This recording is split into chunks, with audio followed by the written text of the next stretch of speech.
Saya tadi menduga karena ini habis sholat Jumat paling-paling kultum aja nih 7 menit selesai. Rupanya jamaah semangat luar biasa. Allah, sampai tak ada yang pulang, sampai ke jalan. Yang di jalan itu memanglah dia di jalan dari tadi. Putus amal seseorang kecuali 3: ilmu yang bermanfaat, sedekah jariyah, hadis riwayat Muslim. Idza matal insan, bukan idza mata benu Adam. Yang bunyi nas teksnya idza matal insan, kalau manusia meninggal, inqata'a, putus amalnya kecuali 3: shadaqatun jariyah, sedekah jariyah, ilmun yuntafa'u bih, ilmu yang bermanfaat. Yang ketiga, waladun salihun yad'ulah, anak soleh yang mendoakan. Pertanyaannya, status hadis tersebut karena item 3, item diskon all item, dibelinya semua kain baju hitam.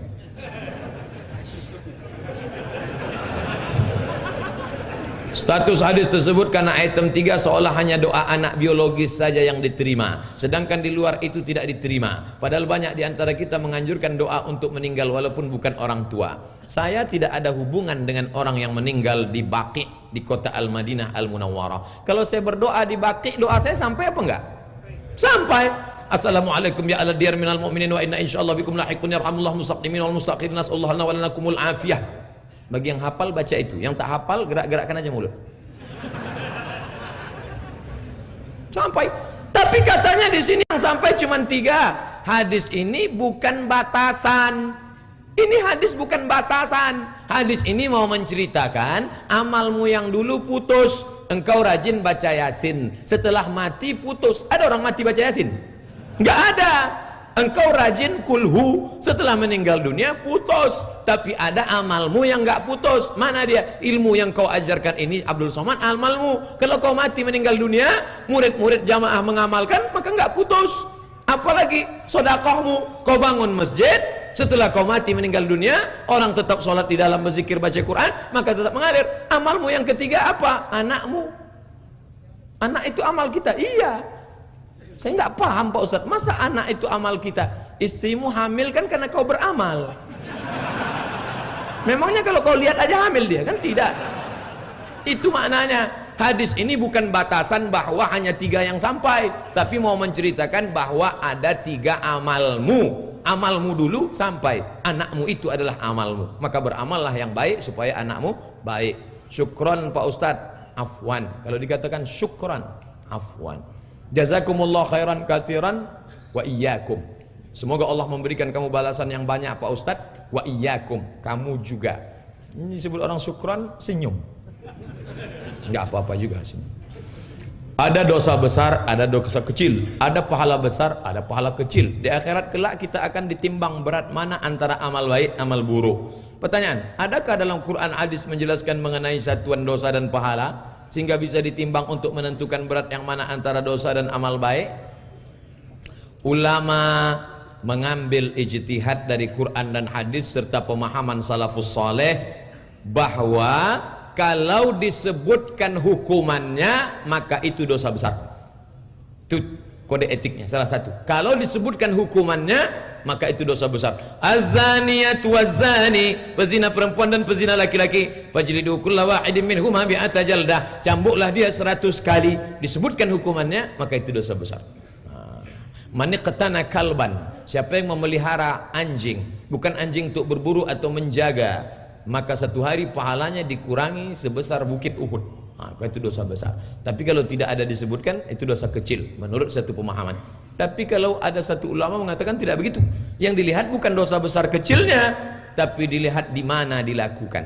Kesalahannya mungkin kecil kesalahannya, dan mungkin orang menganggap itu tidak salah, tapi karena disaksikan oleh alam semesta menjadi besar. Contoh, ada orang ngupil, kira-kira ngupil itu dosa enggak? Enggak, ngupil enggak dosa, orang hidung-hidung dia sendiri. Tangan ngupil enggak dosa, tapi diliput oleh 7 TV stasiun swasta, bisa menjadi besar. Begitu juga orang yang berbuat dosa di hadapan Allah Subhanahu wa taala. Maka pesan Imam Al-Hasan Al-Basri, kalau kau mau buat dosa, carilah tempat kira-kira Allah tidak melihatmu. Apakah kita berkewajiban mensolati orang yang menganut aliran kepercayaan? Mereka yang menganut aliran kepercayaan bukan muslim, maka orang non muslim tidak dilaksanakan fardu kifayah. Kalau dia bersyahadat, ada saksinya, asyhadu an la ilaha illallah wa asyhadu anna muhammadar rasulullah, maka dia muslim sepenuh hati, tidak pernah ingkar, tidak kufur, tidak kafir, tidak murtad, maka kita laksanakan 4: dimandikan, disolatkan, dikafankan, disolatkan, dikuburkan di pemakaman kaum muslimin. Tapi kalau tidak, maka kita tidak punya kewajiban. Lalu kita hantar kemana? Serahkan ke keluarganya. Tak ada keluarganya Pak Ustaz, campakkan ke sungai. Apa hukumnya orang Islam yang tidak mau menyelesaikan waris secara hukum Islam? Karena orang tua almarhum berwasiat untuk membagi waris secara sama rata. Wa man lam yakum bima anzalallah, siapa yang tidak pakai hukum waris yang sudah ditetapkan Allah, faulaika humul kafirun, kafir, faulaika humuz zalimun, zalim, faulaika humul fasiqun, fasik. Tapi ini kan wasiat Pak Ustaz. Wasiat hanya berlaku pada hukum yang sesuai dengan hukum Allah. Adapun wasiat yang tidak sesuai, maka wasiatnya batal. Nanti kalau aku mati, tolong kuburkan di tepi sungai, di bawah pohon bambu yang angin bertiup, angin sepoi-sepoi. Ini mau mati apa piknik? Oleh sebab itu, maka kalau dia bertentangan dengan hukum Allah, maka wasiat itu batal. Nanti kalau aku mati, bagi rata harta ini, maka batal wasiat itu. Tetap dibagi menurut hukum faraid, hukum Islam. Anak laki-laki dapat 2 kali bagian anak perempuan. Lizzakari mithlu hazzil unsayain. Tapi boleh dibagi rata, anak perempuan 1 orang, anak laki-laki 2 orang. Peninggalan bapaknya 1 M, 1 miliar. Mau mereka bagi rata 333 juta, 333 juta, 333 juta. Apakah boleh mereka bagi rata? Menurut fatwa Asy-Syabakah Al-Islamiyah yang dibimbing oleh Syekh Dr. Abdullah Balfaqih, boleh kalau cukup 3 syarat. Yang pertama, ketiga adik kakak ini akil baligh. Kalau ada salah satu yang belum akil baligh, tidak bisa. Yang kedua, bahwa kelebihan harta itu dia ikhlaskan sebagai tabarruk, sumbangan sosial, jangan dia ungkit-ungkit. Yang ketiga, mereka tahu jatah bagiannya masing-masing. Kalau tahu jatah bagiannya masing-masing, maka boleh dibagi rata. Tapi kalau tidak, nanti dia akan kecewa setelah tahu bagiannya. Kemarin kamu bagi berapa? Saya cuma dapat 300 juta. Wow, coba kemarin pakai hukum faraid, kamu bisa dapat 600. Masa? Mungkin dia nggak terlalu kecewa, istrinya kecewa. Bagaimana posisi buang air Nabi sesuai sunnah Nabi SAW? Jongkok. Adakah pernah Nabi kencing berdiri? Pernah, sekali. Hadisnya mana? Ketik subatah, sin, ba, alif, po, ta marbutoh. Subatah, subatoh tempat sampah. Pernah suatu kali Nabi musafir, tak ada tempat, Nabi kencing di subatoh. Itulah seumur hidup sekali. Adapun yang biasa jongkok. Kalau kita jongkok maka airnya tumpah habis. Tapi kalau berdiri ada tersisa sedikit, tersisa sedikit, tersisa sedikit, menggumbal jadi batu. Batu itu kalau nanti dilaser pecah atau dibelah diambil, tidak bisa digosok jadi batu cincin. Karena dia najis. Jangan bangga, mantap cincinnya apa nih? Ini batu kencing nih. Bagaimana hukum orang yang terkena najis lalu menjadi imam sholat? Maka sholatnya batal. Kenapa? Karena dia sholat pakai kain bernajis. Suci badan, suci pakaian, suci tempat. Yang zahir, yang batin suci hati. Jagalah hati, jangan kau nodai, kata Agim. Amalan doa apa yang membuat saya cepat mendapatkan pekerjaan? Sholat hajat. Usolli sunnatal hajat. Hajatnya apa? Hajat mau cepat kerja. Perlu disebutkan? Gak usah, nanti orang tahu. Usolli sunnatal hajat supaya cepat kerja lillahi ta'ala, gak usah, dalam hati aja. Allahu Akbar. Iftitah, Fatihah, ayat. Ayatnya terserah. Maksud ayat terserah Pak Ustaz, apa yang kau hafal itu kau baca. Habis itu waktu sujud kau minta kepada Allah. Minta sepanjang-panjang. Berapa lama Pak Ustaz? Terserah berapa lama. Karena Nabi ketika sholat malam, sampai Sayyidatuna Aisyah mencubit tangan Nabi. Lalu Nabi bertanya selesai sholat, kenapa kau cubit tanganku Aisyah? Kata Aisyah, kusangka kau sudah sakratul maut ya Rasulullah. Lamanya berdoa, minta. Allah itu tidak akan menyia-nyiakan melihat tangan hambanya naik ayyaruddahu sifran, lalu balik tangan itu dalam keadaan hampa kosong. Tetap berdoa. Sulitkah bagi Allah memberikan anak kepada Ibrahim alaihissalam? Tidak. Istri yang sudah diponis mandul, semua berkata bahwa Sarah tidak akan punya anak. Apa terjadi? 99 tahun umur Ibrahim, tetap Allah berikan. Allah hanya ingin melihat munajat Ibrahim, Rabbi habli minas salihin. Innama amruhu idza arada syai'an ayaqula lahu kun. Doa, jangan pernah berhenti berdoa. Ini sekarang banyak orang habis sholat tak mau lagi berdoa. Ente kenapa enggak berdoa? Alah, yang lamanya belum dikabulkan, ngapain kan? Jangan pernah, terus berdoa. Saya pernah mendengar setan paling banyak berkeliaran di pasar serta keramaian, dan di zaman sekarang pasar juga hadir dalam bentuk online dan keramaian hadir dalam bentuk sosmed. Apakah setan tersebut mengikuti perkembangan zaman?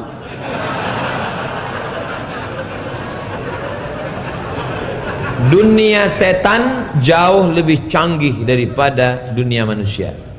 Nama komunitasnya jin. Jin ini terbagi dua, ada jin muslim, ada jin kafir. Yang jin kafir ini namanya setan. Setan, induknya iblis. Induknya itu iblis, yang tak mati-mati itu iblis. Setan ada juga yang mati, umurnya panjang. Jangan bacakan innalillahi wa inna ilaihi raji'un. Nah, maka dunia mereka jauh lebih canggih, pesawat mereka jauh lebih cepat, mobil mereka jauh lebih. Itu dialog antara Isa Daud dengan jin muslim. Judul bukunya Hiwar Ma'a Jin Muslim. Buku itu tidak terkenal sama sekali di Mesir. Saya sampai di Kairo, saya lihat buku itu di bawah kaki 5, tapi di tempat kita best seller, menunjukkan orang kita suka betul dengan jin-jin. Saya terlalu sering iri hati dan banyak ghibah. Apakah itu membuat dosa saya tidak terkabul, dan bagaimana cara menghindarinya? Iri hati bahasa Arabnya hasad. Orang yang hasad itu disebut dengan hasid. Wa min syarri hasidin idza hasad. Iyyakum wal hasada. Takutlah kamu perbuatan hasad. Fa innal hasada, sesungguhnya penyakit hasad, yakulul hasanat, memakan amal kebaikanmu, kama takulun narul hatab, sebagaimana api memakan kayu bakar. Amal susah, sebagaimana mengumpulkan kayu bakar di gurun pasir, susah. Tiba-tiba datang api membakar kayu bakar, 5 menit berubah menjadi arang dihembus menjadi abu, debu dihembus hilang tak bermakna. Hai Abdul Somad, jangan kau hasad, nanti pahala ceramahmu hilang. Hai Abdul Somad, jangan kau hasad, nanti pengajian Quranmu hilang. Nauzubillah. Mudah-mudahan kita bersih dari hasad, insyaallah. Kiamat nanti ayat dalam Quran akan hilang. Apakah Al-Quran dalam bentuk aplikasi atau digital juga akan hilang? Kalau aplikasi dengan digital nggak nunggu kiamat, mati lampu hilang semua, hilang semua. Sama HP-nya hilang sekalian. Kapan dikatakan tempat sholat itu sebagai masjid? Saya mendapat pengetahuan bahwa jika sertifikat tanah bangunannya masih atas nama seseorang, maka tidak bisa disebut masjid. Namun jika sudah diwakafkan ke umat, maka baru disebut masjid. Buka kitab Fikih Sunnah Said Sabik, Fikih Sunnah Sayyid Sabik, sudah diterjemahkan ke bahasa Indonesia. Kalau ada sebuah tanah, lalu seorang yang punya tanah mengatakan kau azan di sana, dilaksanakan sholat berjamaah, maka itu secara otomatis sudah menjadi tanah wakaf. Maka tanah itu tanah wakaf. Hanya saja secara hukum nasional kenegaraan, supaya secepatnya diukur ke BPN, Badan Pertanahan Nasional Republik Indonesia. Setelah diukur, keluarlah sertifikatnya, lalu kemudian dijadikan wakaf ke kantor KUA terdekat. Abang mau kemana mas? Saya mau ke KUA. Jangan. Mau ngurus tanah wakaf. Tanah wakaf serahkan. Ada wakif yang berwakaf, ada mauquf alaih yang nerima wakaf, ada mauquf bih, ada tanah yang diwakafkan, ada sirat ijab qabul. Aku wakafkan tanah ini untuk bangunan masjid karena Allah lillahi ta'ala, aku terima. Maka disebut dia dengan tanah wakaf. Kenapa diurus? Negara Republik Indonesia ambil penting perkara wakaf ini karena banyak orang-orang yang dulu berwakaf, tanah itu dulu tidak ada yang laku karena tempat jin buang anak, dan dia pun mewakafkan itu ya karena tak laku itu. Akhirnya sekarang tanah itu 1 meter 15 juta, anaknya datang. Tapi kalau sudah diurus wakafnya, maka clear, selesai. Supaya jangan ada konflik antara yayasan dengan pewakaf, uruslah segera. Nah, saya yakin yang mau pulang nih mau mengurus tanah wakaf secepatnya. Enggak apa-apa, jangan. Saya bercanda, saya enggak apa-apa, Pak. Inilah Bapak cepat. Apakah sholat tahiyatul masjid harus dilakukan dalam ruang utama masjid atau bisa juga dilakukan di sisi kiri kanan masjid atau pelataran masjid? Yang dimaksud masjid itu mana? Mana yang dimaksud dengan masjid? Ada orang berpemahaman semua yang di bawah atap masjid adalah masjid. Jika begitu pemahamannya, maka jika masjid ini di sampingnya ada ruangan kamar penerimaan tamu, lalu ada kamar mandi di dalam, berarti semua yang kencing di kamar mandi dosa besar karena kencing dalam masjid. Lalu yang dimaksud masjid itu mana? Tempat yang biasa dipakai lumrah sempat sholat. Inilah masjid. Makanya perempuan yang berhalangan haid boleh di emperan masjid. Nah, tapi bukan berarti saya mengatakan yang di emperan itu sedang haid semua. Ini karena penuh, maka usahakan masuk masjid kecuali masjidnya digembok di pinggir jalan, musafir, sholat tahiyatul masjid dia, itu tidak apa-apa karena alasan darurat. Mengapa informasi mengenai Dajjal hanya ada di Quran tapi tidak ada informasinya sedikit pun? Kenapa hanya ada di hadis? Kenapa tidak ada dalam Quran? Kalau gitu saya nggak percaya kalau di hadis, saya hanya percaya Quran aja. Orang yang nggak percaya hadis cuman percaya Quran, nanti dia nggak sholat. Karena tidak ada dalam Quran itu sholat pakai takbiratul ihram, baca iftitah, baca fatihah, baca ayat, pakai ruku, pakai i'tidal, pakai sujud, duduk antar sujud, pakai tasyahud, naik turun, tidak ada. Saya nggak percaya nih, karena nggak ada dalam Quran. Udah, ini nggak usah sholat, pakai Quran aja.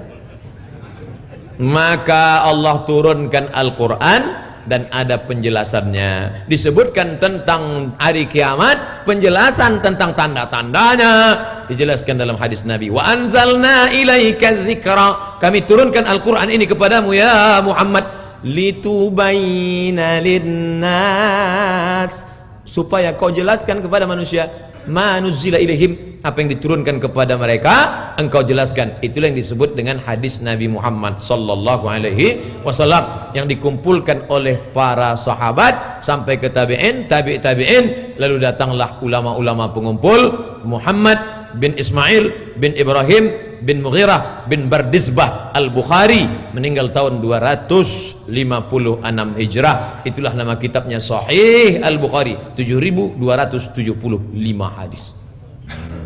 Apakah hanya Sahih Bukhari saja? Banyak kitab-kitab lain. Ada Sahih Muslim, Sunan Tirmidzi, Sunan Nasai, Sunan Ibnu Majah, Sunan Mustadrak Hakim, Musnad Ahmad, Musnad Daud Tayalisi, banyak-banyak lagi kitab. Jika setiap muslim akhirnya akan masuk surga, walaupun ada yang transit di neraka. Sedangkan orang yang terlahir sebagai non-muslim, jika orang tersebut sampai mati masih dalam keadaan non-muslim, orang tersebut nanti pasti masuk neraka. Karena ada orang yang terlahir sebagai non-muslim lebih berat perjuangannya untuk menjadi muslim dibandingkan orang yang lahir sejak muslim kebetulan ikut orang tuanya. Bagaimana melihat sisi keadilan dari Allah terhadap kejadian ini? Disitulah letaknya adil Allah Subhanahu wa ta'ala. Kalau engkau berusaha dengan pikiranmu, engkau berjihad, kau cari, maka engkau lebih utama daripada mereka-mereka yang bapak ibunya muslim, terlahir sebagai non muslim di Sulawesi Utara sana, lalu kemudian mencari, tinggalkan mobil dinas, tinggalkan rumah dinas, tinggalkan titel, tinggalkan jabatan rektor, akhirnya menjadi muslim bersyahadat Ustadz Yahya Walone. Maka dia lebih dulu masuk surga daripada Abdul Somad. Ustadz Yahya Walone itu bersih sebersih-bersihnya, diulang dari nol, tak ada dosanya sama sekali. Sedangkan Abdul Somad ini lapendos, lelaki penuh dosa. Ada lagi terlahir di Tapanuli Utara, non muslim, akhirnya dia mencari, dan kemudian setelah itu dia menemukan dan dia bersyahadat. Itulah Ustadz Nababan, yang namanya bisa dibaca dari kiri bisa jadi kanan, Nababan. Akhirnya sampai suatu hari saya pun ceramah di salah satu masjid. Selesai ceramah subuh, kami pun sarapan pagi. Pas sarapan pagi sudah makan, diperkenalkan, Ustadz Somad, ya ini Ustadz Nababan. Itu yang selalu saya sebut. Kertas terakhir kepada Ustadz Abdul Somad, semoga selalu dalam lindungan Allah SWT. Amin. Ustadz, saya seorang pebisnis. Suatu hari saya pernah, ini panjang ceritanya. Kalau diawali dengan suatu hari biasanya suatu hari, banyak lagi pertanyaan. Saya pernah membuka usaha dengan menggunakan modal dari teman-teman. Pada waktu menjalani bisnis, saya ditipu rekan bisnis hingga mengalami bangkrut, Pak Ustaz, rugi. Saya ini dengan memodal menuntut dikembalikan modalnya, padahal dia tahu saya rugi karena musibah ditipu. Tanya, apakah itu termasuk utang yang wajib dilepaskan sedangkan saya tidak mampu? Wajib kau lunasi. Tapi orang yang memberikan pinjaman ini Allah menegur dia. Apa kata Allah? Fa in kana dzu usratin, kalau dia dalam kesulitan. Hai kawan-kawan, hai dulu yang kalian meminjamkan dia modal, dia sedang dalam kesulitan. Fanaziratun ila maisarah, berikan dia sampai lapang rezekinya. Berikan dia sampai lapang. Kemarin perjanjiannya kapan? Sampai Februari 2018. Tunggu sampai 2019. Yang paling mantap ini ayat yang ketiga. Wa anta saddaqu khairul lakum, kalau kau sedekahkan itu lebih baik. Hai sahabat-sahabat yang pernah meminjamkan, kalau kalian sedekahkan itu lebih baik. Ayat ini dihafal oleh orang yang memberi pinjaman, bukan yang minjam. Jangan nanti datang kawan nagih, kapan nanti bayar? Wa anta saddaqu khairul lakum. Apakah sah solat berhimpit karena tak cukup lagi dan sok pun tak lurus? Sop mesti lurus. Saus sufuf, luruskan sop. Fa inna taswiyatus sufuf min tamamis shalah, lurusnya sop bagian dari kesempurnaan salat. Tiba-tiba lagi tawaf di Masjidil Haram. Allahu akbar, Allahu akbar. Asyhadu an la ilaha illallah. Enggak dapat sama sekali. Wah, ini berhimpit-himpit, maka berlaku hukum darurat. Darurat tak terelakkan sama sekali. Tapi di tempat kita tak ada alasan hukum darurat, melimpah ruah. Saya di belakang ni enggak dapat. Kenapa lambat datang? Apalagi hari Jumat. Tadi saya lewat jam 11, sudah ada sahabat-sahabat datang. Cepat datang. Orang yang datang pada saat pertama dapat kurban seperti seekor onta. Datang saat kedua seperti berkurban seekor sapi. Datang saat ketiga seperti berkurban seekor kambing. Datang saat keempat seperti berkurban seekor ayam. Datang saat kelima seperti berkurban sebutir telur ayam. Ini dia naik khotib, baru dia naik ke atas. Jangankan telur ayam, telur puyuh pun tak dapat. Apakah ada hari yang tak dianjurkan untuk memotong rambut atau memotong kuku? Ada tak hari yang dilarang tak boleh motong rambut, tak boleh motong kuku? Menurut mazhab Syafi'i, dalam beberapa kitab mazhab Syafi'iyah, perempuan yang sedang halangan tak boleh motong rambut, tak boleh motong kuku. Tapi kalau rambut itu gugur atau kuku itu patah, tak perlu dia simpan, lalu dibawanya mandi nanti. Ada digumpal-gumpal simpan. Kenapa? Nanti mandi mau ku bawa.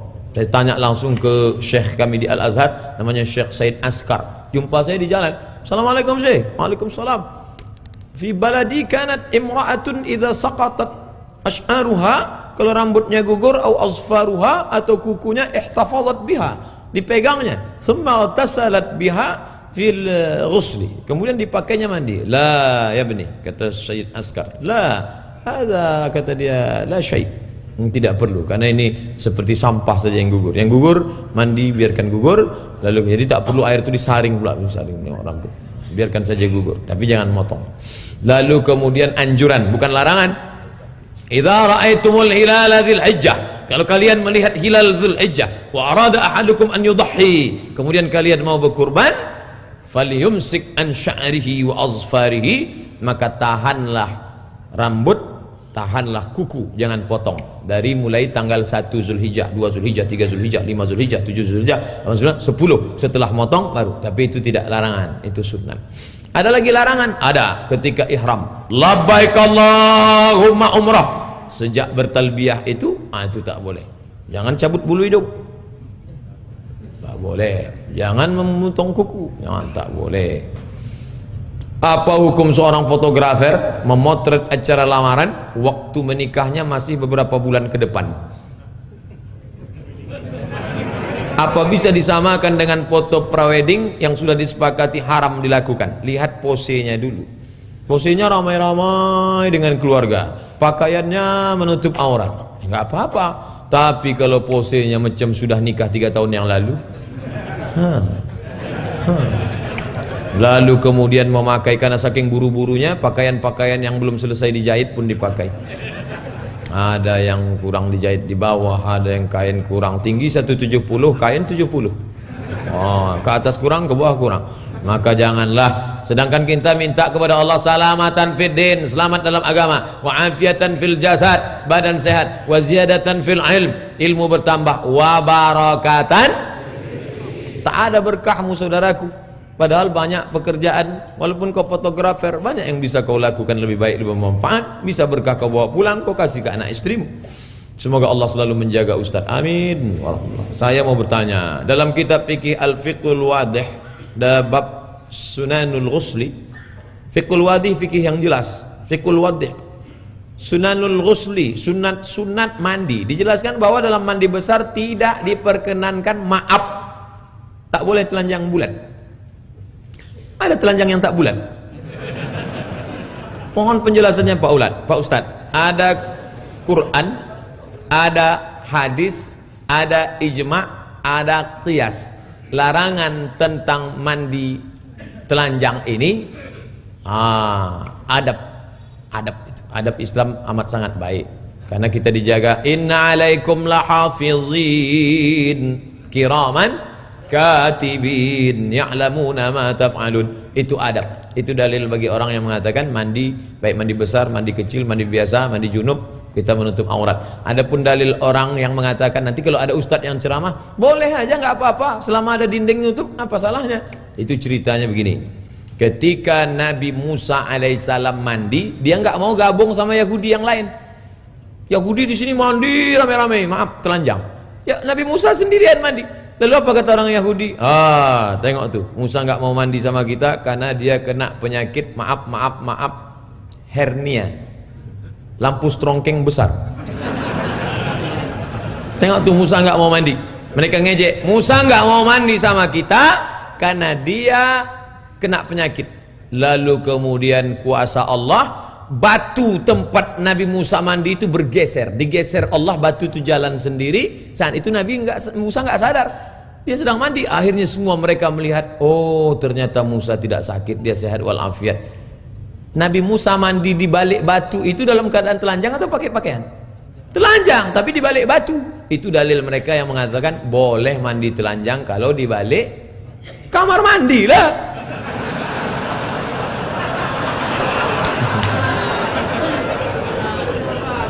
Tapi kalau mau adab, bagus pakai basahan. Ustadz, saya dulu pernah bernazar puasa beberapa tahun lalu, tapi saya lupa jumlahnya. Memang orang kalau sudah dapat lupa, makanya dicatat, tulis. Tapi saya lupa, harus membayarnya. Prediksilah berapa? Mungkin sekitar 3 atau 5. Buat 5. Maka kalau 3 antara 5, yang 3 itu wajib, yang 2 itu sunat. Puasa itu puasa apa yang wajib Pak Ustadz? Puasa Ramadan, lagi puasa qadha, puasa mengganti, lagi puasa nazar. Nah, laksanakan. Ini nazar mesti wajib. Ya Allah, kalau memang nanti aku lulus PNS, aku akan puasa ya Allah. Tapi kalau aku nggak lulus sampai mati, aku nggak mau puasa. Diancamnya Allah SWT. Awas tengok, awas tak. Apa perbedaan orang mu'allaf dengan orang yang baru hijrah? Dia muslim, bapaknya Islam, emaknya Islam. Tapi selama ini dia tak mau tahu sama Islam. Pakaiannya tak jelas, sholatnya tak jelas. Tapi setelah mendengarkan pengajian, akhirnya dia berazam, aku taubat. Nah itulah hijrah. Hijrah itu zaman now, istilah zaman-zaman anak-anak zaman sekarang aja itu hijrah. Inilah hijrahku.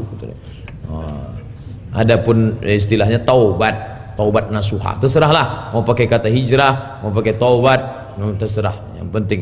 Sedangkan mu'allaf non muslim masuk Islam bersyahadat. Seperti kami kemarin malam di Masjid Darul Amin di Kota Sampit, ada salah seorang anak muda ganteng bersyahadat masuk Islam. Wah, itu mu'allaf. Bagaimana membersihkan ini masjid tadi diumumkan berapa banyak mu'allaf tadi. Mudah-mudahan saudara kita ini istiqomah dalam iman Islam. Hanya saja jangan sampai saudara-saudara yang kita mualaf ini setelah mereka syahadat dikasih kain sarung pergi, habis mualaf kasih kain sarung pergi. Memangnya kain sarung bisa menjaga iman? Maka dibuatkanlah persatuannya namanya mualaf center. Center artinya pusat, bukan center yang nyari durian di tengah. Mualaf center, pusat persatuan mualaf. Diundang mualaf-mualaf yang sudah sukses untuk memberikan motivasi-motivasi pada mereka. Pertanyaan terakhir, bagaimana membersihkan harta kedua orang tersebut setelah mualaf? Kalau dia non muslim masuk Islam, dulu misalnya dia tukang riba, maka semua hartanya bersih. Oh, itu enaknya mualaf. Tapi kalau orang Islam, maka segala harta pencariannya yang dulu dia cari dari yang haram, itu mesti modal-modalnya saja dia ambil, adapun yang dia putar itu mesti dia serahkan, dicampakkan ke laut. Jangan, diserahkan ke lembaga yang dinikmati orang banyak, fakir miskin, panti jompo, orang-orang terlantar, serahkan. Ini aku serahkan kepada engkau sekian puluh juta duit. Uang apa nih Pak? Ambil aja lah, saya tanya-tanya. Aku sudah mau sakit hati kau tanya juga lagi. Ala hadhihi niyah al-Fatihah. Memang cantik cincin di sepuh. Cincin sepuh dibeli di Makkah. Itu tadi duit 50 katanya baru muqaddimah. Kata Ustadz Al-Naqtawi. Apa kabar Bapak Ibu semua? Sehat? Alhamdulillahi Rabbil Alamin. Allahumma salli ala Sayyidina Muhammad wa ala ali Sayyidina Muhammad. Yang sama-sama kita hormati pejabat-pejabat, pegawai, keluarga besar, PTPN 4. Dulu seingat saya 5 ini. Biasanya habis 5 itu 6. Mudah-mudahan semuanya istiqomah iman dan Islam. Amin ya rabbal alamin. Baik, kita jawab beberapa pertanyaan berikut. Apakah ketika kita sholat duha jam 11-an atau sholat 4.30 itu dianggap melalaikan? Tunggu dulu. Satu-satu dulu. Sholat duhanya dulu. Sholat duha jam 11-an. Sholat pagi ini dibagi 3. Ketika matahari terbit lewat 12 menit. Misalnya matahari terbit sekarang jam 6.15. Tambah 12 menit. Berarti 6.27. Maka itu disebut dengan sholat sunat isyraq namanya. Sholat sunat isyraq. Kalau cukup 3 syarat. Sholat subuhnya di masjid, berjamaah, duduk berzikir mengingat Allah sampai terbit matahari, lewatkan 12 menit. Dari mana datang 12 menit itu? Setinggi galah matahari. Matahari naik setinggi galah menurut ilmu astronomi diukur 12 menit. Maka itu namanya sholat sunat isyraq. Kalau dilaksanakan tidak cukup 3 syarat. Sholatnya tidak ke masjid. Kalau tak sholat sama sekali Pak Ustaz, itu lain cerita. Sholat tak di masjid, misalnya sholat di rumah. Kemudian dia tidak i'tikaf di masjid sampai terbit matahari. Itu namanya sholat duha. Kalau dilaksanakan ketika anak onta tak bisa menempelkan perutnya ke pasir. Kenapa Nabi pakai istilah-istilah galah? Anak onta tak bisa menempelkan perut ke pasir. Karena waktu itu belum ada jam. Itu yang gini. Makanya dia pakai cara. Ketika matahari setinggi galah. Maksudnya 12 menit. Ketika anak onta tak bisa menempelkan perutnya ke pasir. Maksudnya ketika panas mulai menyala. Pasir itu mulai panas karena matahari. Agak-agak kira-kira jam 10, jam 11. Sampai 10 menit sebelum azan zuhur. Jadi masih boleh duha jam 11 sampai 12.20. Masih bisa. Salat apa namanya? Salat awwabin. Dalilnya dalam Sahih Muslim. Salatul awabin hina tarmidul fisal. Salat awabin ketika matahari memanasi pasir, onta tak bisa menempelkan perutnya ke pasir. Jadi salat pagi itu 3. Ketika matahari setinggi galah, salat isyraq, kalau cukup 3 syarat, habis itu duha, dan ketika panas namanya salat awabin. Boleh dibuat 3-3-nya? Boleh. Jadi kalau saya salat jam 11, salat awabin. Salat jam 4.30. Salat tahajud jam 4.30. Sampai azan subuh berkumandang. Masih bisa salat. Tapi yang jadikan patokan jangan azan. Waktu masuk. Karena kalau azan bisa aja pengurus RT melarang muazin kan. Jangan kau azan, aku mau tahajud dulu kan.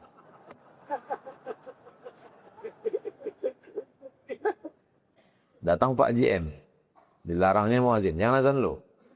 Kalau azan nonjok tuh. Jadi tak bisa dijadikan patokan azan. Yang dijadikan patokan adalah waktu masuk. Nah ini biasanya di layar ini nampak itu. Waktu. Bagi yang belum menempatkan waktunya, tolong tepatkan jam tangan itu dengan jam handphone itu ke RRI. Nah, pakai. Itu waktu yang tepat. Tapi biasanya bulan Ramadan ini orang Islam paling tepat waktu. Tak ada yang meleset itu. Bolehkah hadis palsu dijadikan motivasi beramal? Yang boleh dijadikan motivasi beramal hadis dhaif.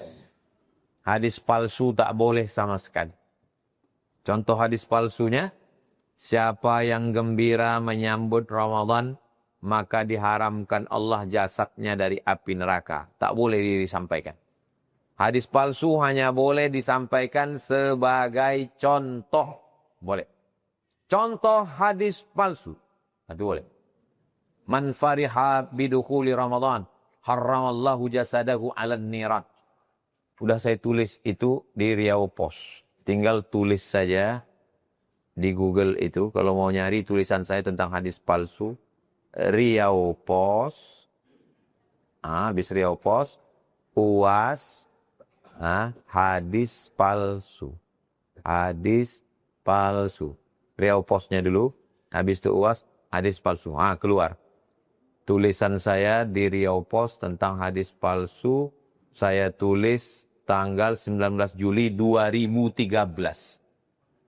Sekarang udah 2025, 12 tahun yang lalu. Kemana aja kalian? 12 tahun yang lalu ku tulis sudah. Nanti tolong buka, share. Share, tulis. Bagi yang bingung mau menonton apa, tulis aja di Google. Tulisan, kalau tulisan. Buat Riau Pos, UAS, hadis palsu. Kalau di YouTube, tinggal aja tulis. Apa yang mau dicari? Tentang hadis palsu. UAS, hadis palsu. Tentang aliran sesat. UAS, sesat. Keluar. Gitu cara nyarinya.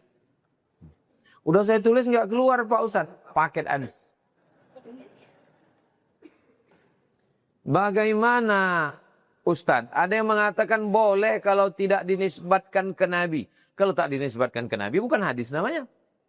Kalau ada orang mengatakan hadis. Hadis itu berarti ma'udhifa ilan Nabi SAW min qawlin au fi'lin au taqririn au sifati khalqiyatin wa khuluqiyatin. Itu hadis. 5 perkara yang dinisbatkan kepada Nabi itu hadis. Yang pertama qaul, ucapan, cakap Nabi. Yang kedua fi'il, perbuatan Nabi. Yang ketiga takrir, ketetapan Nabi. Yang kelima sifat fisik Nabi. Yang keenam bawaan Nabi. 5 ini disebut dengan hadis. Saya tidak nisbatkan ke Nabi. Berarti bukan hadis. Apa namanya? Mana aku tahu. Menurut kata-kata hikmah. Menurut guru saya. Yang kau bilang hadis. Karena kalau hadis itu berarti ucapan, perbuatan, ketetapan, sifat fisik, dan bawaan Nabi.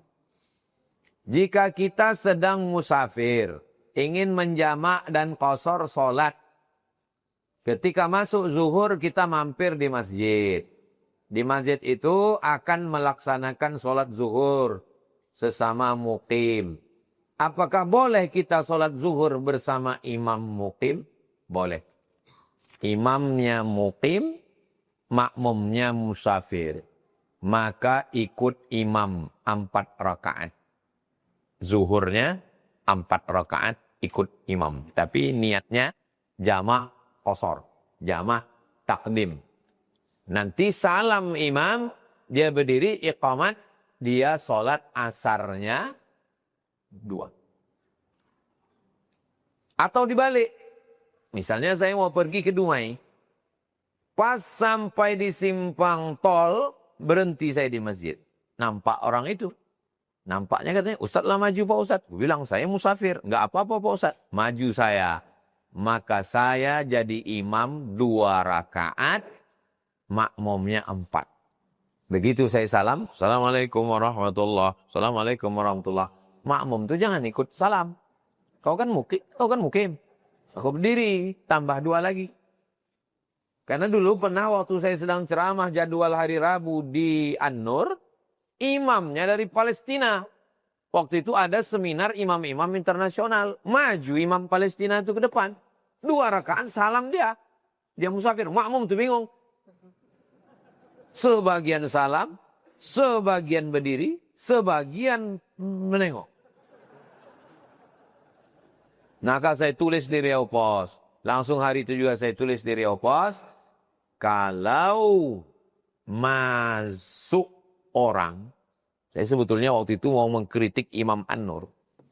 Siapapun yang datang ke An-Nur, jangan dipersilakan maju. Walaupun sorbannya sebesar ban Vespa.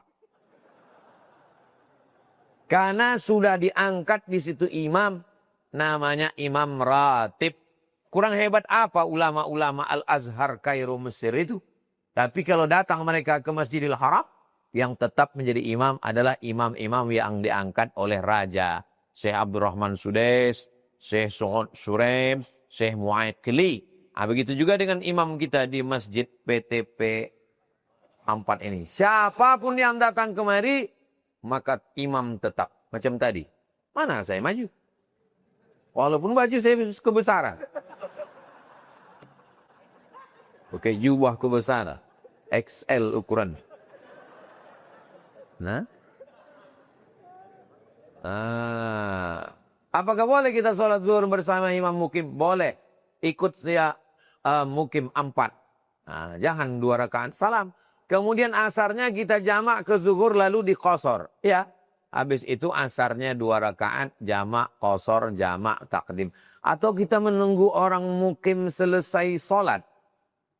Iya, selesai 4 rakaat.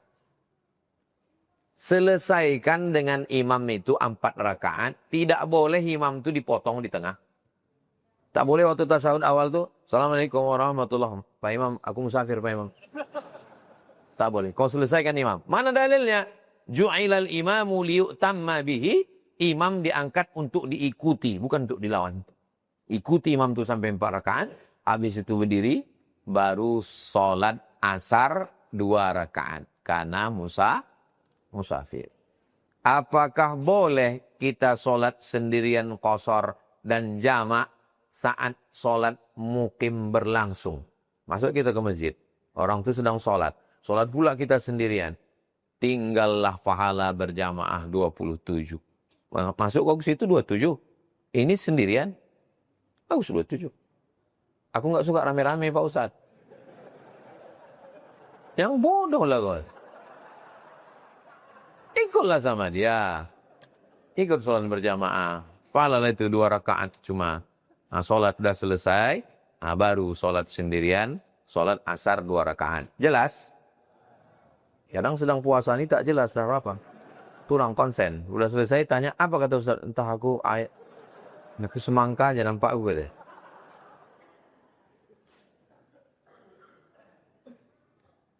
Bagaimana menyikapi ayat 286 surat Al-Baqarah?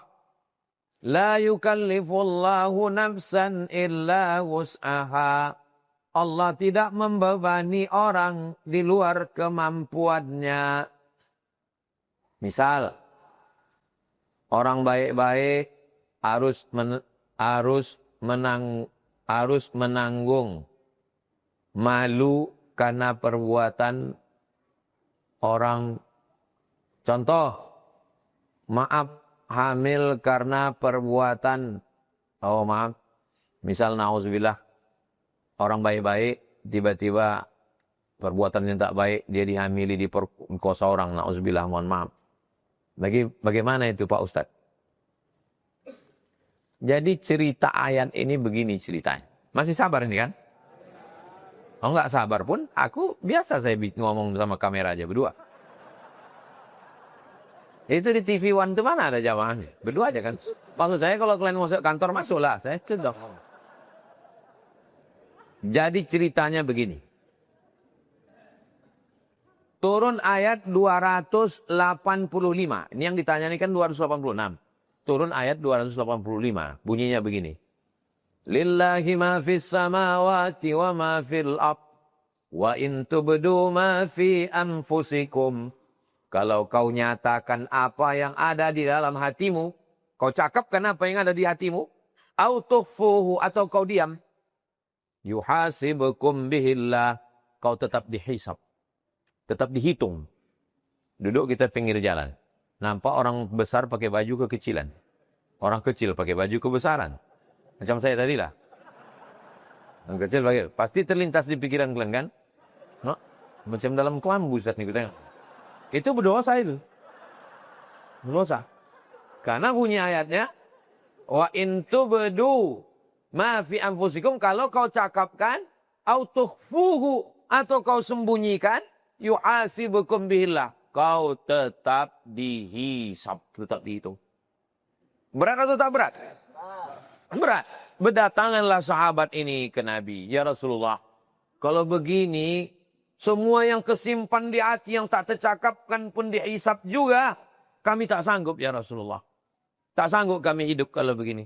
Turunlah ayat 285.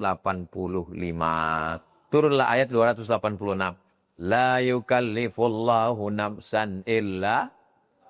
Itu kronologis asbabun nuzul ayat ini. Apa kata Allah? Kalau yang terlintas dalam hati selama tak kau cakapkan, maka tidak dihisab. La yukallifullahu nafsan illa wus'aha. Itu konteks ayat ini. Tapi pertanyaan ini tak salah. Ini yang bertanya ini orang yang ngaji. Ini yang bertanya ini mengaji. Memang beginilah mestinya pertanyaan itu. Berkualitas, bergizi dia.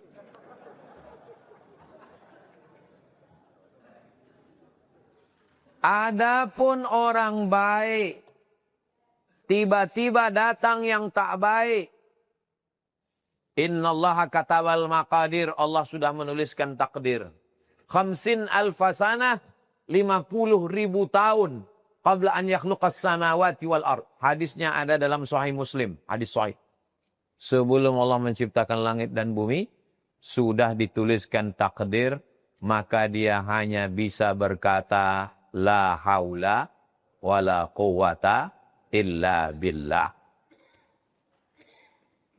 Pada perkara-perkara yang kita tak bisa memilih, maka kita serahkan pada takdir Allah. Pada perkara yang kita bisa memilih, maka ada usaha dan ikhtiar namanya.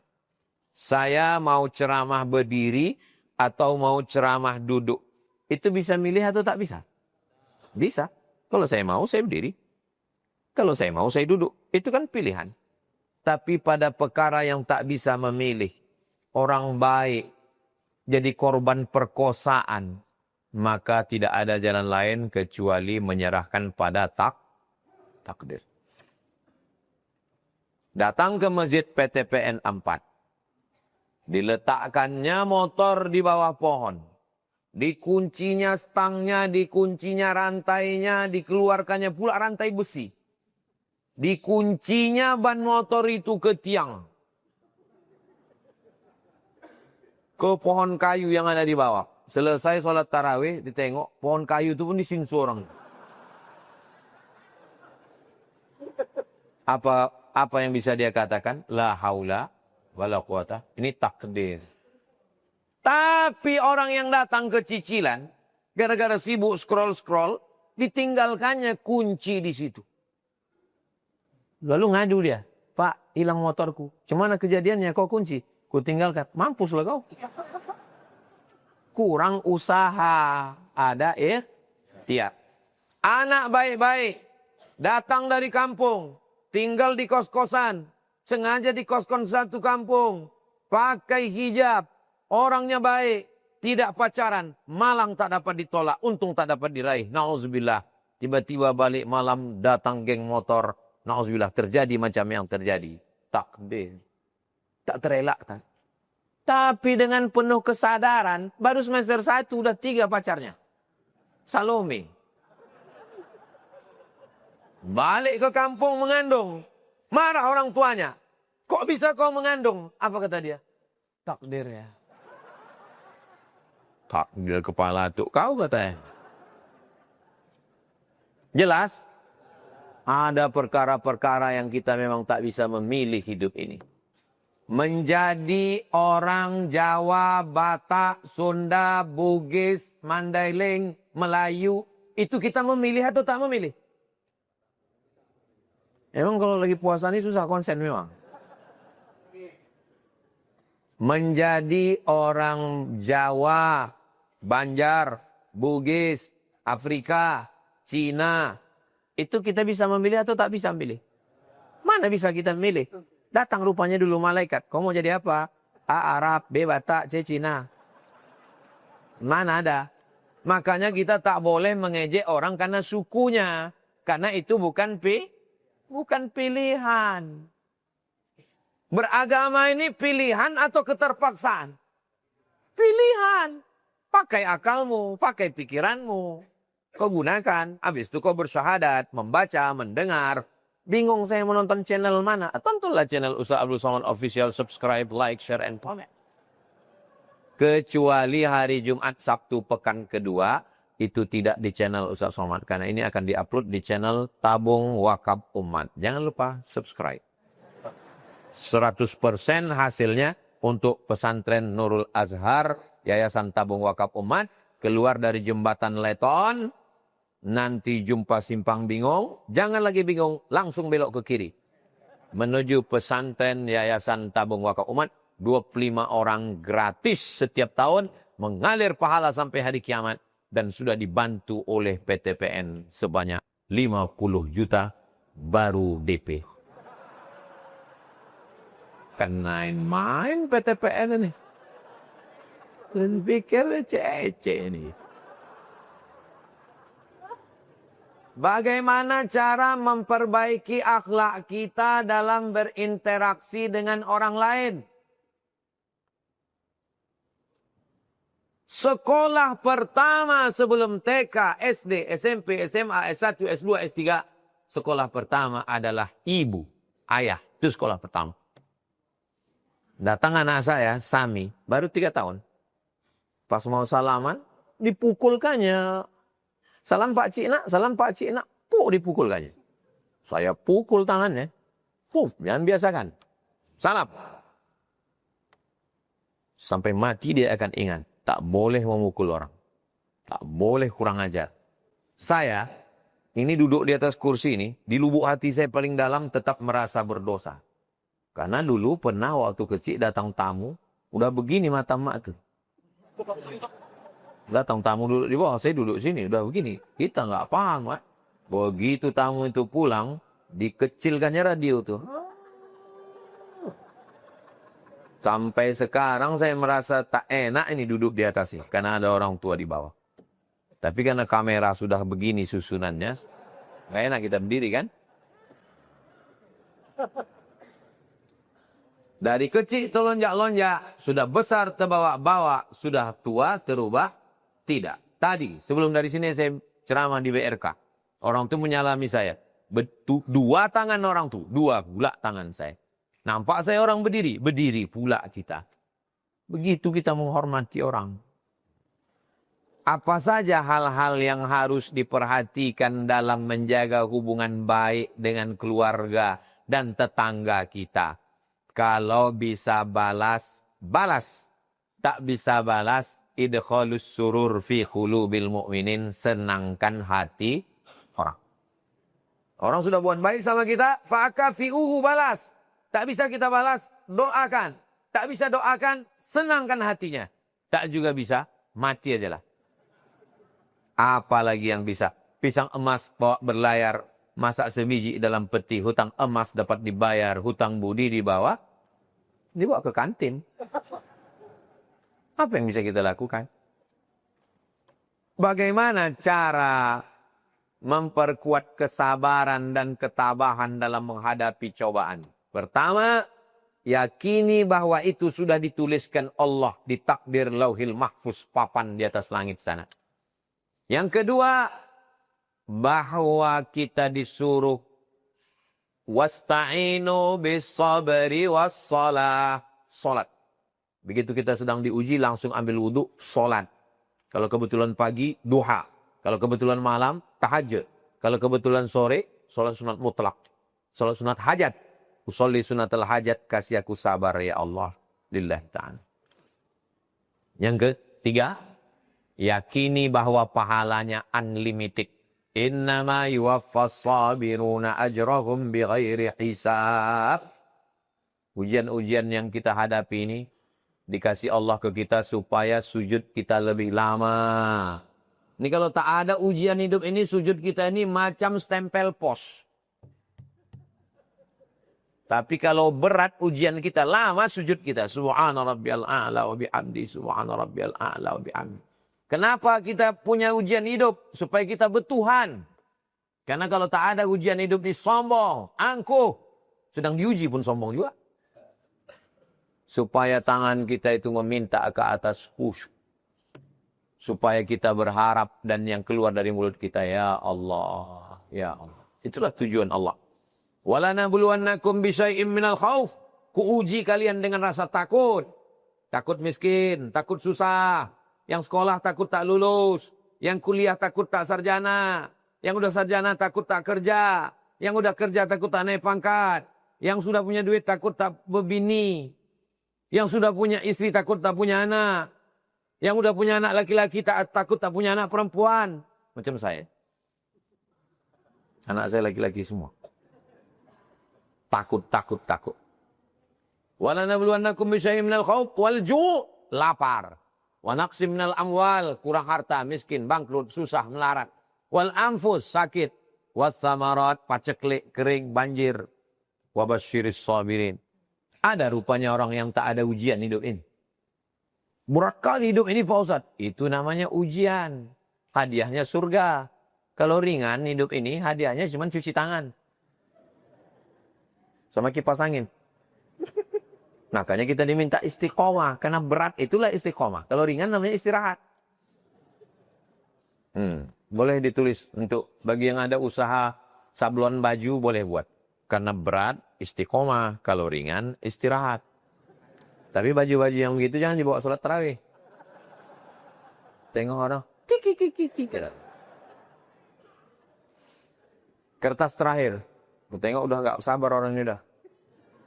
Kewajiban ibadah haji diwajibkan bagi orang yang mampu. Ustadz, saudara saya menurut saya sudah mampu menunaikan ibadah haji karena sudah memiliki rumah, mobil, harta. Tapi belum berangkat mendaftar untuk haji. Saat ini sudah meninggal. Apakah saudara saya dikatakan meninggal dengan keadaan kafir? Apakah menjadi kewajiban ahli warisnya untuk membadalkan hajinya? Man wajada sa'atan. Siapa yang lapang rezekinya. Falam yahuj. Dia tidak berangkat haji. Mata mitatan jahiliyah. Matinya mati jahiliyah. Apakah kita bilang dia mati jahiliyah lalu kita tak ziarah? Kita husnuzon. Mudah-mudahan dia husnul khatimah. Allahumma fillahu warhamhu wa'afihi wa'afu'an.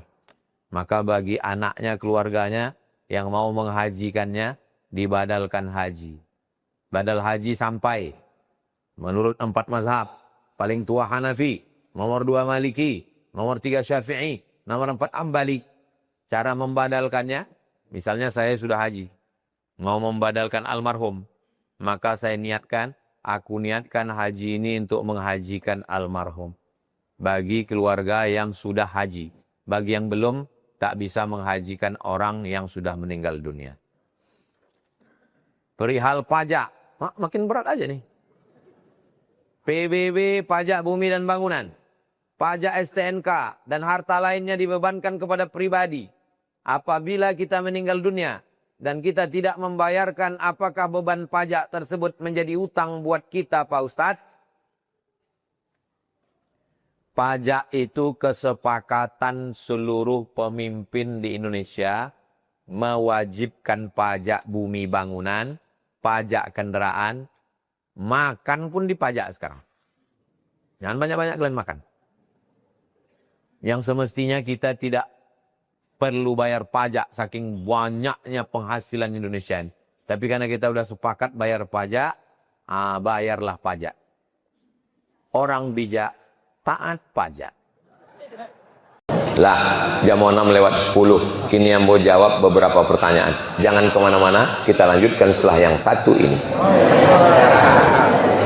Siapa nak terbeak, poilah.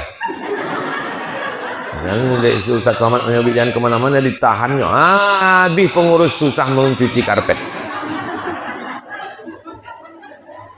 Siapa nak terkontut lah. Golak. Selepas azan pertama, maksudnya sembahyang Jumat. Allahu Akbar, Allahu Akbar. Azan pertama. Orang-orang sholat sunat qobliyah. Usolli sunnatal Jum'at raka'ataini qobliyatan lillah ta'ala. Allahu Akbar. Sedangkan waktu Jumat belum masuk. Mana jam? Ada jam. Di Masjid Iko azan Jumat berapa kali?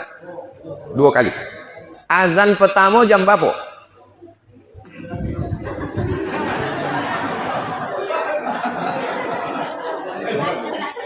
Tolong pengurus iuran memboli baterai jam ya.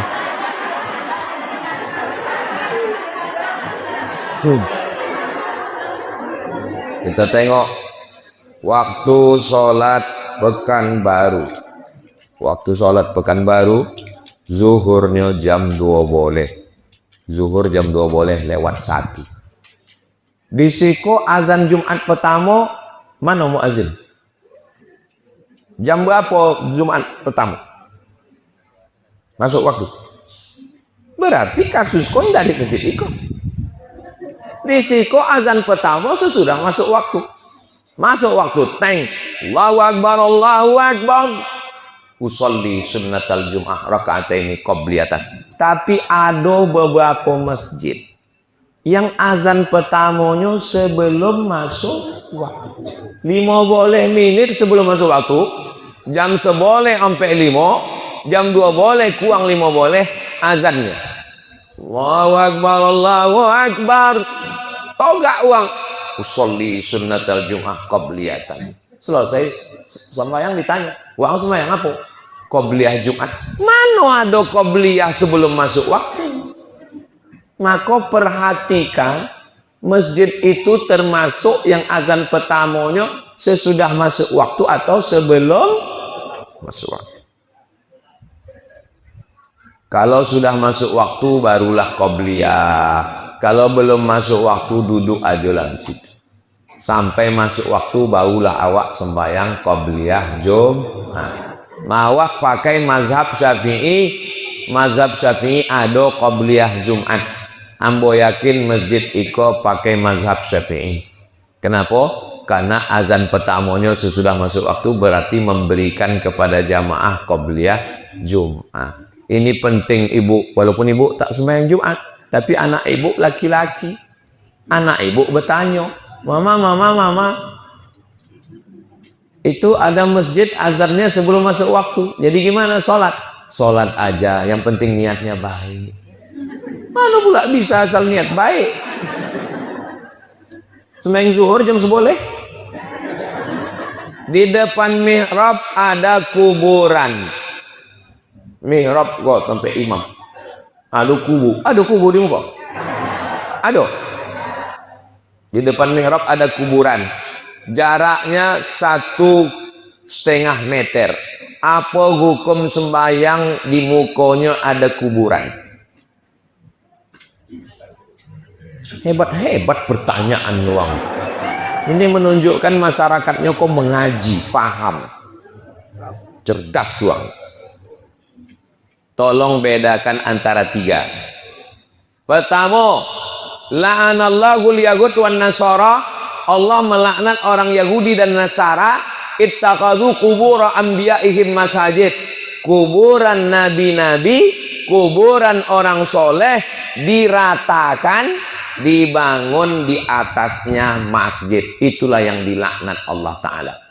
Ini ada kubur itu dibuldoser, diratakan, di atasnya dibangun masjid. Kalau ada model begitu, tak boleh kita sholat di atas. Pertanyaan, apakah di bawahnya ada kubur? Yakin?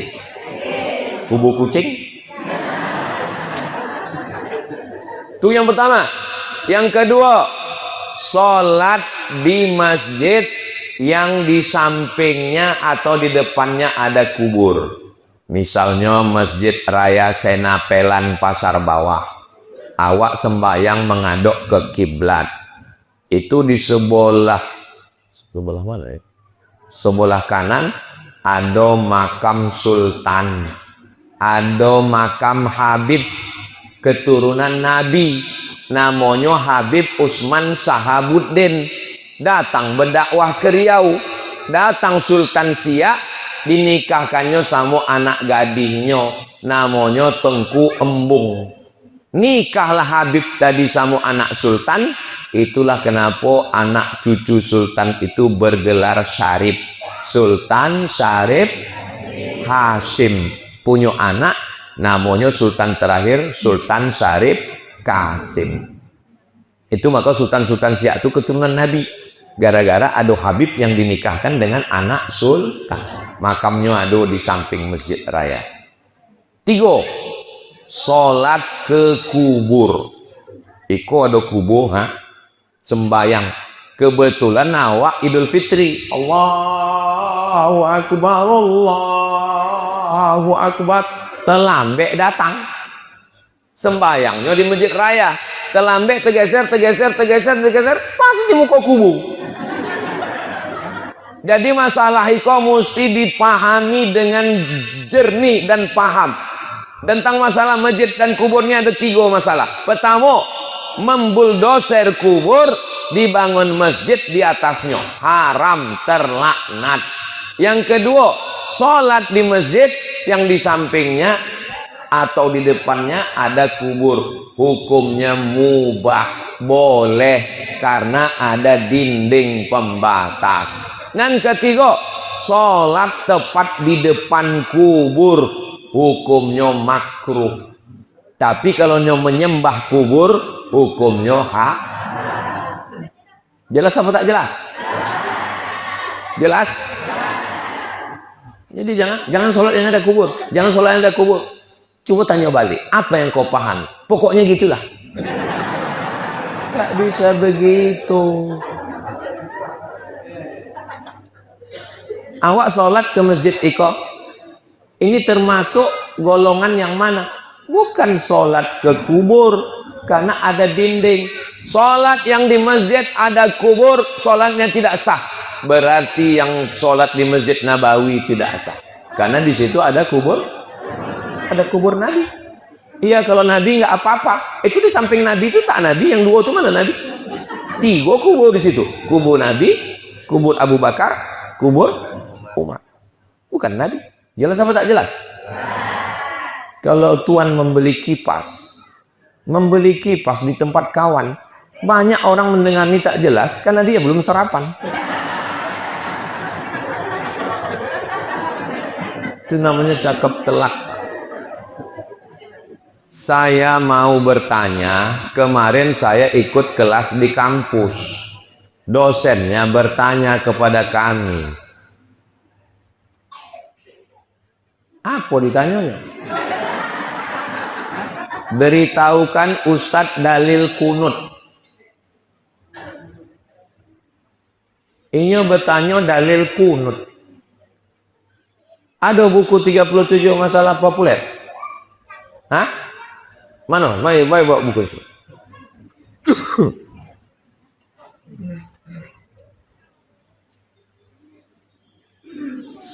Sementara ngambil buku, kata jawab yang lain. Time is money. Waktu adalah duit.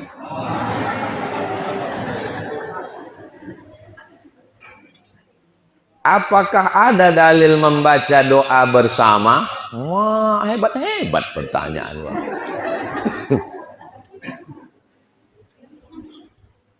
Ad-da'i wal mu'ammin fil ajri sawa. Orang yang berdoa dan orang yang mengaminkan pahalanya sama. Orang yang berdoa dan orang yang mengaminkan pahalanya sama. Sekarang hamba tanya, kalau ada yang berdoa, ada yang mengaminkan, apa namanya itu? Doa bersama. Ada yang mengaminkan, ada yang berdoa. Allahumma inna nas'aluka salamatan fid din wa afiatan fil jasad. Itu namanya apa? Doa bersama. Ada yang berdoa, ada yang mengaminkan. Qad ujibat da'watukuma. Doa kalian berdua sudah dikabulkan. Dalam Quran. Yang berdoa Nabi Musa. Siapa kawan Nabi Musa? Nabi Harun. Kata Nabi Musa, ya Allah, tolong kami selamatkan dari Fir'aun. Apa kata Nabi Harun? Amin. Ada doa bersama? Ada. Quran menyabi ada. Nabi naik ke atas mimbar. Mimbar Nabi itu 3 lantai. 1, 2, 3. Kata Nabi, naik ke mimbar lantai pertama, amin. Naik lantai kedua, amin. Naik lantai ketiga, amin. Kata sahabat, apa amin, amin, amin kau ya Rasulullah? Kata Nabi, tadi Jibril datang berdoa. Kata Jibril, bu'dan liman adraka Ramadan falam yughfarlah. Amin. Bu'dan liman dzukirta walam yusalli alaika. Amin. Bu'dan liman adraka walidahul kibara ahaduhuma aw kilahuma falam yudkhilahul jannah. Amin. Siapa yang berdoa? Jibril. Siapa yang mengaminkan? Nabi. Ada doa bersama? Ada. Jadi kalau ada orang nyabi dalil doa bersama itu tidak ada dalilnya. Sumbekkan mikrofon kau kemuliaan. Bongak wang sorry. Karena setahu saya dalil berdoa atau berzikir bersama tidak ada. Mana uangnya? Mesti aku tunjukkan dalil. Mana yang mau baik tunjuk dalil itu?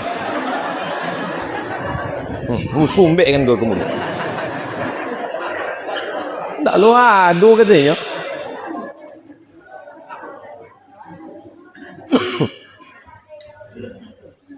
Tak adu katanya.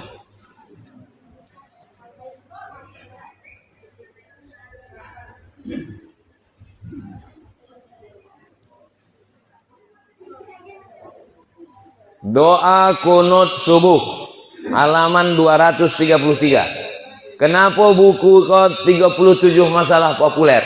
Karena ambo menulis buku iko waktu umur ambo 37. Kinilah om 48. Seboleh tahun yang lalu buku ku ambo tulis. Masih ada dosen yang tidak tahu dalil kunut subuh. Sumbek kan kau kemuliaan. Mana mahasiswa yang bertanya? Dia mau yang membayar buku kau. Mana mahasiswa yang bertanya? Mana? Kasihkan ke dosen uang. Tunjukkan. Salam dari Ustadz Somad. Apa banyak-banyak membaca baru jadi dosen. Sobi. Kasih dia. Ku hadiah untuk. Apa lagi pertanyaan itu? Tentang doa bersama. Zikir bersama setelah sholat. Zikir bersama. Zikir bersama. Halaman 260 sampai. Iko jamaah, aku mancing-mancing yang boy.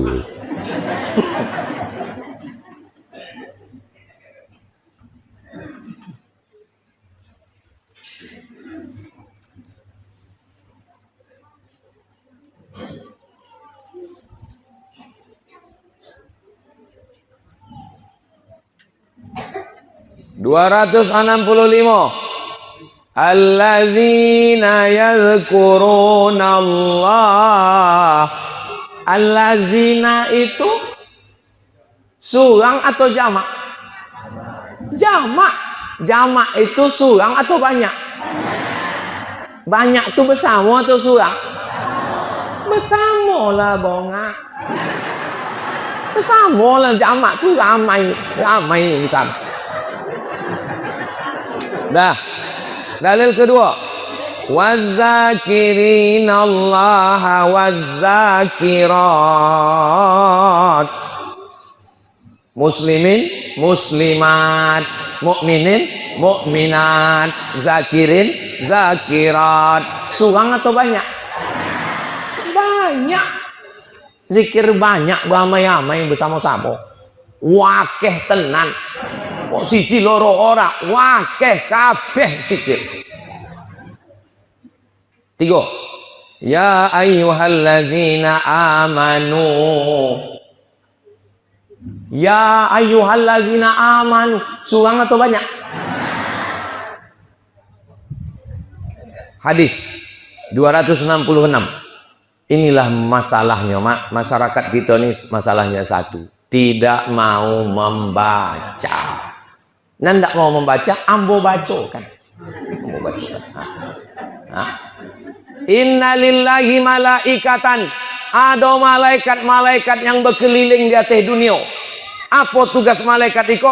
Mencari majlis zikir.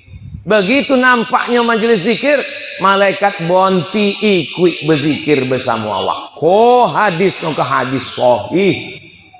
Makanya ambo berzikir bersama. Afdalul zikri fa'lam annahu la ilaha illallah. Awak bersama-sama berzikir. Hadis yang kedua. Idza marartum biriyadil jannah farta'u. Kalau kamu lewat di taman surga, bontilah kamu. Kalau awak lalu ada taman surga, awak bonti atau lalu? Bonti.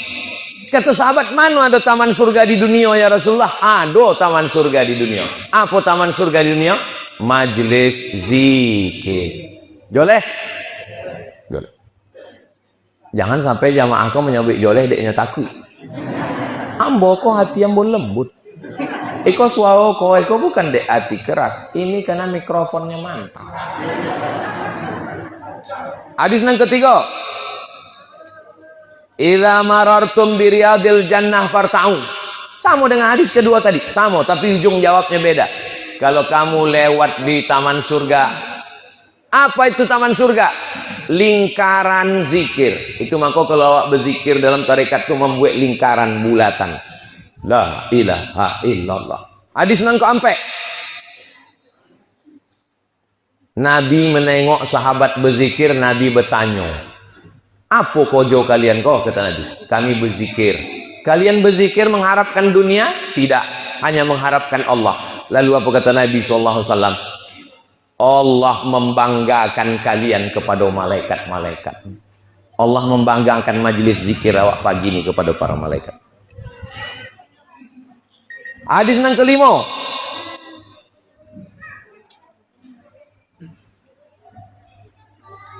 Ra'aitu rahmatallahi tanazzala.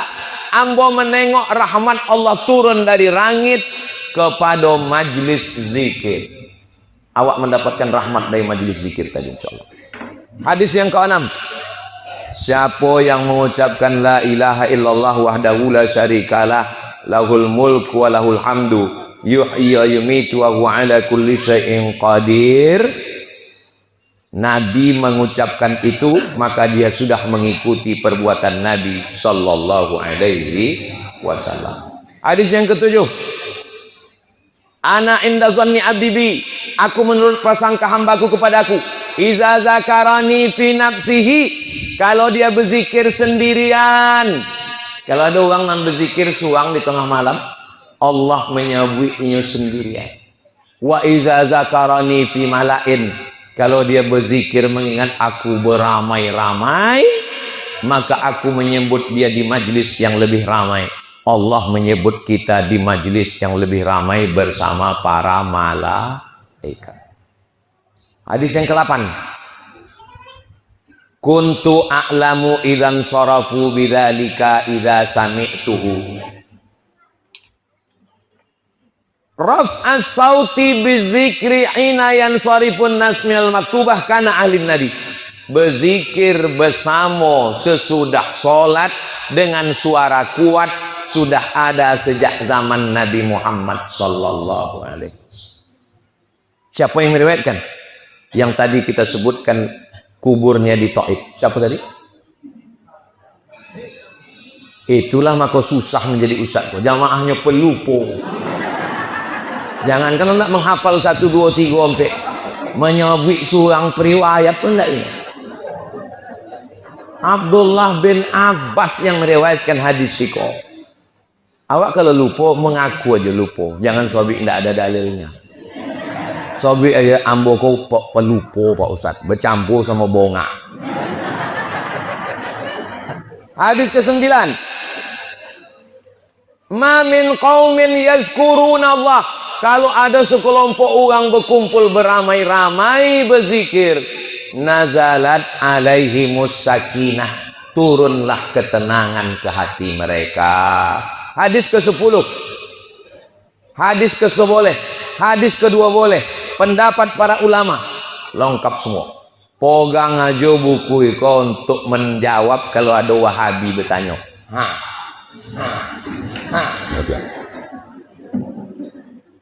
Boleh lah. Eko merah pula tinta.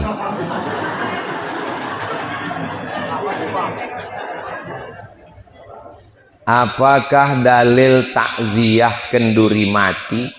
Karena banyak di kalangan kita ustadz masyarakat yang melaksanakannya. Aduh di siko. Nanda ado di siko uang anak bebini. Itu aku ndak ado. Ustaz tolong carikan nama bini, itu ndak ado siko. Lain daripada itu ado siko.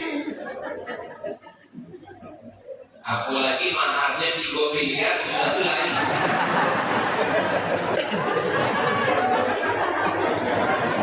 Aduh tuh orang mau komen di bawah. Angkat aku jadi muridmu Pak Tarman.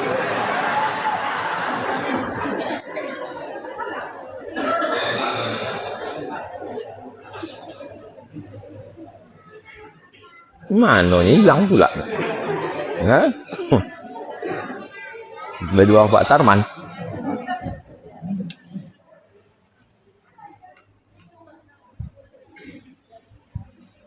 Oke, 178. Halaman 178. 178.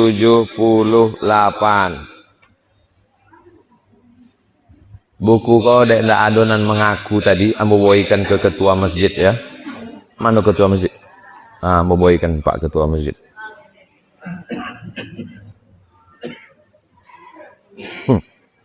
Ambo kau sebenarnya batu. Tapi sampai ke DKI kok hilang batu. Berubah jadi domang.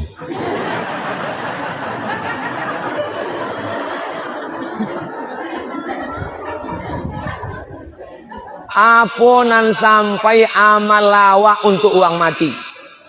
Awak kok hidup apa mati? Hidup. Uang nan mati itu hidup atau mati? Mati. Amal awak kayaknya sampai pun tak sampai. Kok nah apa mati? Ambo tak tahu deh, ambo belum pernah mati.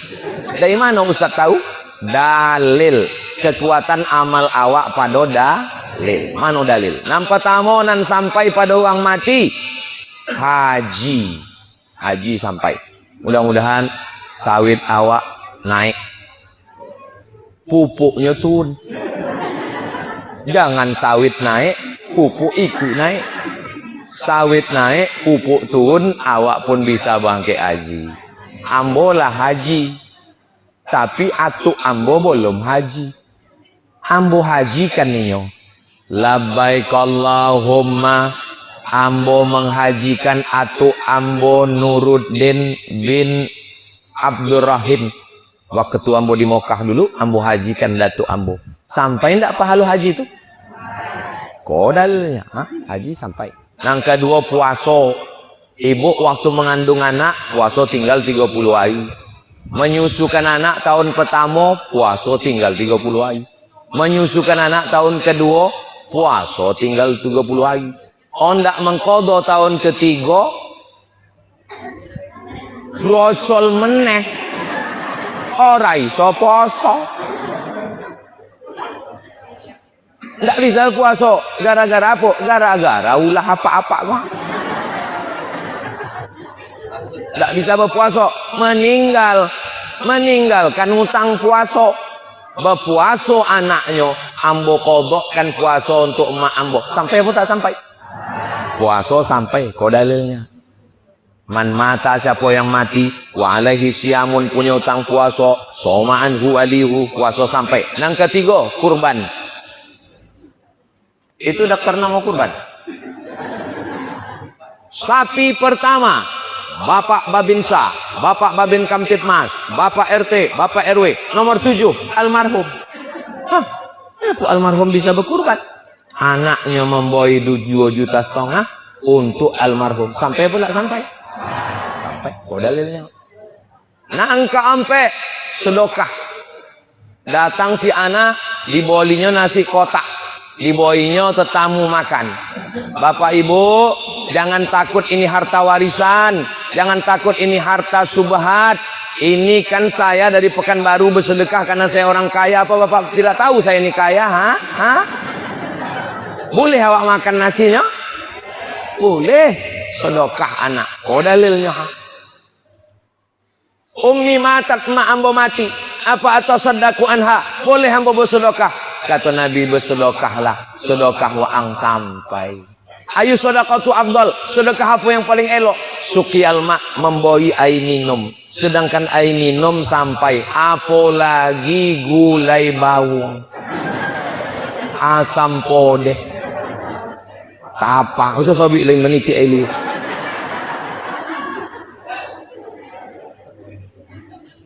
Sekarang ambo tanya, ada orang mati, lalu awak berkumpul bersama. Apa yang awak kirim untuk inyo? Yang pertama yang awak kirim adalah bacaan Quran. La ilaha illallah wallahu akbar walillahil hamd. Bismillahirrahmanirrahim. Qul huwallahu ahadunillahus somad. Sampai bacaan Quran itu orang mati? Sampai. Mana dalilnya? Kata Nabi, kata sahabat Nabi namanya Abdullah bin Umar, anak Umar bin Khattab, kalau ambo mati, bacokan pada kepala ambo Al-Fatihah, pada kaki ambo ujung Al-Baqarah. Ada dalam kitab Ar-Ruh, ditulis Ibnu Qayyim Al-Jauziyah, murid Ibnu Taimiyah. Sesudah itu ada acara tahlil. Afdalu zikri fa'lam annahu la ilaha illallah. Sampai tahlil awak untuk uang mati. Sampai. Mana dalilnya? Nabi membolah kurma. Pelopah kurma dibolahnya, dicucukkannya ke kubur. Pelopah kurma bertasbih. Tasbihnya sampai pada uang mati. Pelopah sawit? Sawit sama kurma itu kan sepupu. Sama-sama pokok kayu. Semua pokok kayu kok bertasbih. Itu maka orang meletakkan bunga-bunga itu untuk apa? Haruman, dan selamanya belum layu. Itu maka kadang orang mencucukkan tanaman. Tapi jangan gara-gara itu berposan ke anak awak. Kalau aku mati, tolong tanamkan sawit 3 batang di atas. Baca Quran sampai, tahlil sampai, habis itu berdoa. Allahumma ja'al qabrahu raudhatan min riyadil jinan, jadikan kuburnya taman surgamu ya Allah. Doa sampai apa tak sampai? Sampai. Mana dalilnya?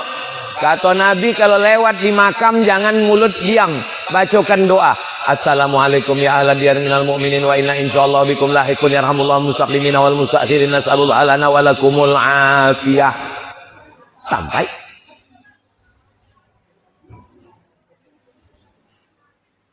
Lah, habis jalannya sampai. Takut lupa. Kau Pak Kades, hadiah dayambo. Tulis. Buat di situ. Siapa aja Wahabi dan bertanya, ikut jawabnya bilang. Jangan disampaikan, Pak. Iza mata, kalau mati anak Adam, putus. Jangan lagi kirim surokah, jangan lagi kirim tahlil, jangan lagi kirim yasin, karena sudah putus. Kan udah putus. Udah putus, jangan kirim-kirim lagi, udah putus. Tanya balik, nan putu itu apa? Apa nan putu itu? Iza mata ibnu Adam, kalau anak Adam mati, ingkotoa, putus. Ambo ko kan anak Adam. Ambo ko manusia, anak Adam. Kalau ambo mati, amal ambo kan putus. Amal ambo putus. Amal bapak ibu ke ambo, paham? Yang putus tuh amal uang mati itu putus. Uang mati itu nggak bisa beramal lagi. Misalnya laki ibu mati, terus malam itu datangnya, aku ingin beramal ke kamu, katanya. Mau ibu? Lalu itu maksudnya uang mati itu amalnya putih. Amal uang hidup ke uang mati sampai apa enggak sampai? Sampai pun enggak sampai. Ala hazihin niyah al-Fatihah. A'udzubillahi minasyaitonirrajim. Bismillahirrahmanirrahim. Alhamdulillahirabbil alamin. Arrahmanirrahim. Maliki yaumiddin. Iyyaka na'budu wa iyyaka nasta'in. Ihdinas siratal mustaqim. Shiratal ladzina an'amta 'alaihim ghairil maghdubi 'alaihim waladdallin. Rabbana hab lana minal sholihin, dari kami anak-anak yang soleh dan soleh. Rabbana hab lana min ladunka dzurriyyatan thayyibah, jadikan keturunan kami sampai hari kiamat keturunan yang baik-baik. Allahumma aslih dzata bainina, yang berkelahi dan bercokak, elokkan damaikan hatinya ya Allah.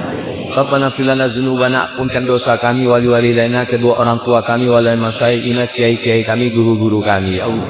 Allahumma ja'al hadzal balada baladan amina, jadikan TKI ini negeri yang aman dan damai. Allahumma hausi arzaqana, lapangkan rezeki kami, banyakkan buah sawit supaya kami bisa berinfak, berzakat dan bersedekah. Allahumma arzuqna al-istiqamata ala syariatil gharraq, jadikan kami istiqamah dalam iman dan Islam. Waqtim lis-solihati a'malana, tutup berkati dengan husnul khatimah. Kama jama'tana fi hadzal makan fajma'na ma'al habibil mustafa, sebagaimana kau kumpulkan kami subuh ini, kumpulkan kami nanti di surga bersama Nabi Muhammad SAW. Allah meski mardana, saudara kami yang sakit, sembuhkan penyakitnya ya Allah. Warham mautana, meninggal dunia, lapangkan kuburnya ya Allah. La taj'alhum farnan wa anta khairul warithin, yang belum menikah kasihkan jodoh yang baik-baik ya Allah. Allahumma rzuqna ziyarata baitikal atiq, berikan kami rezeki supaya kami bisa berhaji dan berumrah ke Baitullah. Rabbana atina fid dunya hasanah wa fil akhirati hasanah wa qina adzabannar. Wa sallallahu ala sayyidina Muhammad wa ala alihi washabbihi wasallam, walhamdulillahi rabbil alamin. Taqabbalallahu minkum.